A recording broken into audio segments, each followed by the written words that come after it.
Our Destination Space News right now, we are hearing more from NASA and Boeing about the fate of the Starliner test flight. The crew has now been on board the International Space Station for 2 months. That's far longer than expected. Spectrum News 13's Greg Pallone gives us the latest on the options to bring them home.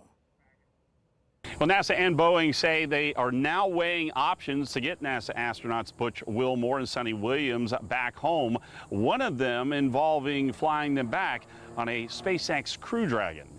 The launch of Crew 9 on board a Dragon has now been pushed to September 24th, but in order to make room for it at the ISS, the Starliner must leave the station for it to dock.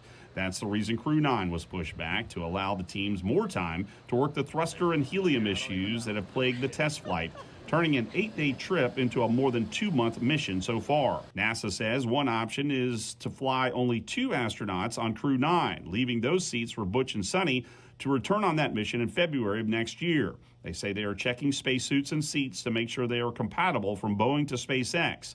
Meantime, testing continues on a Starliner craft here on Earth, and it's possible the ISS-docked Starliner could return uncrewed, but the teams will have to make software adjustments on board to account for it being empty. If the plan to return the astronauts on a Crew Dragon comes to fruition, their stay in space will go from 8 days to 8 months. Well, NASA says they're also switching launch pads for Crew 9. They'll use the newly certified Cape Canaveral Space Force Station Pad 40 instead of Kennedy Space Center 39A. 39A will be used on October 10th.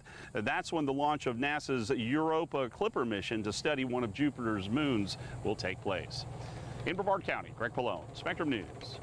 Thanks for watching our YouTube channel. For more stories in your communities, click the subscribe button right here. You can also download our app or watch us on TV for the latest news and weather updates every 10 minutes and more.